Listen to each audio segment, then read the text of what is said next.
Guys ഒരുപാട് മുന്തിരിത്തോട്ടങ്ങൾ കമ്പന്തേനി ഹൈവേയുടെ ഇടയിലുണ്ട്. ഞങ്ങൾ പക്ഷേ കയറിയത് ജെനീസ് എന്നും പറഞ്ഞൊരു തോട്ടത്തിലായിരുന്നു. നിങ്ങളവിടെ പലരും പോയിട്ടുണ്ടായിരിക്കും. പക്ഷെ നമ്മൾ ഒരു മുന്തിരി പറിക്കാനും ഒന്നും പറ്റത്തില്ല.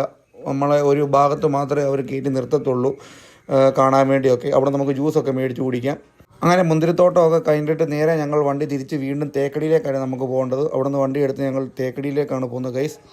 അങ്ങനെ തിരിച്ച് ഞങ്ങൾ കുമളിയിലെത്തി. കുമളിയിൽ നിന്ന് ഒരു 4 കിലോമീറ്റർ ഉള്ളിലാണ് തേക്കടിയിൽ ബോട്ടിംഗ് ഒക്കെ ഉള്ളത്. അപ്പം നമുക്ക് കുമളി അവിടെ ഒരു പാർക്കിംഗ് ഉണ്ട്, അവിടെ പറ്റത്തുള്ളൂ. അപ്പോഴേക്കും ഫുഡ് കഴിക്കാൻ സമയമായിരുന്നു. നമ്മൾ നേരെ ആന്ധ്ര പാലസിൽ ഫുഡ് കഴിക്കാനായിട്ട് അവർക്ക് കൊടുത്തു. പിന്നെ നമ്മുടെ വണ്ടി നേരെ കൊണ്ടുപോയി പാർക്കിങ്ങിലിട്ട ശേഷം ഞങ്ങളും പോയി ഫുഡൊക്കെ കഴിച്ച് തിരിച്ച് വന്ന് വണ്ടി എടുത്തുകൊണ്ട് നേരെ നമ്മുടെ വണ്ടിക്ക് ഗ്രീസൊക്കെ അടിക്കണമായിരുന്നു. അപ്പോഴത്തേക്ക് നമ്മുടെ പാർട്ടി തേക്കടി ബോട്ടിങ്ങിലേക്ക് അകത്തോട്ട് കയറിപ്പോയായിരുന്നു. തേക്കടിയിൽ നിന്ന് അവർക്ക് നമ്മുടെ ഫോറസ്റ്റിൻ്റെ ബസ് തന്നെയാണ് അങ്ങോട്ടോട്ട് പോകുള്ളത്. അങ്ങനെ ഗ്രീസിങ് ഒക്കെ കഴിഞ്ഞ് വണ്ടി കൊണ്ട് നമ്മൾ പാർക്കിങ്ങിലിട്ടു. അത് കഴിഞ്ഞ് ഞാനും അജിനും കൂടെ തേക്കടിയിലോട്ട് കയറി പോകാനായിട്ട് അവിടെ ബസ് നോക്കി വന്നപ്പം 5 മണി വരെ അവിടെ കയറ്റി വിടത്തുള്ളൂ എന്ന് പറഞ്ഞു ഗൈസ്. അപ്പോൾ 5 മണി വരെ അവിടെ നിന്ന് നമുക്ക് ബസ്സുള്ളൂ തേക്കടിക്കകത്ത് കയറി കാണാനായിട്ട്. അത് കഴിഞ്ഞപ്പോഴത്തേനും ഞാനും അജിനും പോയി നേരെ ഒരു ചായയൊക്കെ കുടിച്ചു.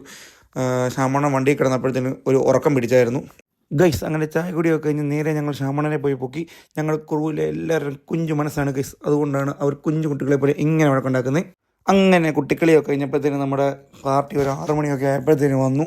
അങ്ങനെ നമ്മൾ നേരെ വണ്ടി എടുക്കുകയാണ് ഗൈസ്. അവിടെ നിന്ന് വണ്ടി എടുത്ത് നമ്മൾ നേരെ അടുത്തത് കുട്ടിക്കാനം വഴി തിരിച്ച് നമ്മൾ ഇലവന്തിട്ടയ്ക്ക് വരുവാണ്. അപ്പം നല്ല ബ്ലോക്കൊക്കെ ഉണ്ടായിരുന്നു തിരിച്ചു വന്നപ്പം. പിന്നെ നമ്മുടെ പാർട്ടിക്ക് ചായ കുടിക്കാനും ഒന്ന് ഫ്രഷ് ആകാനും വേണ്ടി നമ്മൾ AVTയുടെ ഔട്ട്ലെറ്റിൻ്റെ അവിടെ നിർത്തി കൊടുക്കേണ്ടി വന്നു. അവർക്ക് അവിടെ AVTയുടെ തേയിലപ്പൊടിയൊക്കെ പർച്ചേസ് ചെയ്യണമായിരുന്നു. അങ്ങനെ അവർക്ക് അതിന് വേണ്ടി നമ്മൾ AVTയുടെ അവിടെ വണ്ടി നിർത്തി കൊടുത്തു. അവിടെ നിന്ന് ഒരു അരമണിക്കൂറൊക്കെ കഴിഞ്ഞപ്പോഴത്തേക്കും നമ്മൾ വണ്ടി എടുത്ത് ഗൈസ് കുട്ടിക്കാനത്തു നിന്ന് ഇറങ്ങി വരുമ്പോൾ നല്ല മഞ്ഞുണ്ടായിരുന്നു. ആ മഞ്ഞ് കഴിഞ്ഞപ്പോഴത്തേക്കും അടുത്ത വെടുക്കെട്ട് മഴയായിരുന്നു ഗൈസ് കണ്ടത്. അത് കഴിഞ്ഞ് നേരെ നമ്മൾ റാന്നി ആര്യഭവനിലാണ് ഡിന്നർ അവർക്ക് കൊടുത്തത്.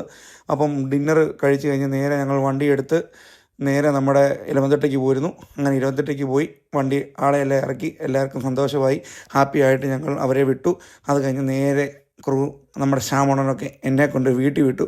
അത് കഴിഞ്ഞിട്ട് അവർക്ക് വൈകിട്ട് തന്നെ അടുത്ത ഓട്ടോ ഉണ്ടായിരുന്നു പളനിക്ക്. അതിനുവേണ്ടി അവർ വണ്ടി കഴുകാനായിട്ടും ഒക്കെ വൃത്തിയാക്കി പോകാൻ വേണ്ടിയുള്ള തയ്യാറെടുപ്പിലേക്ക് അവരങ്ങ് പോയി. അപ്പോൾ ഓക്കെ ബൈ ഗൈസ്. അതുപോലെ തന്നെ എന്ത് ഓട്ടോ ആയിക്കോട്ടെ എന്ത് പാക്കേജുകളുമായിട്ട് അടിപൊളിയായിട്ട് നമ്മൾ ചെയ്തു തരും. ഞങ്ങളുടെ ക്രൂ ഞങ്ങൾ ഒരുപോലെ കാണും. എന്തുണ്ടെങ്കിലും വിളിക്കാൻ അപ്പം നമ്മളെ മറക്കരുത്. Okay bye.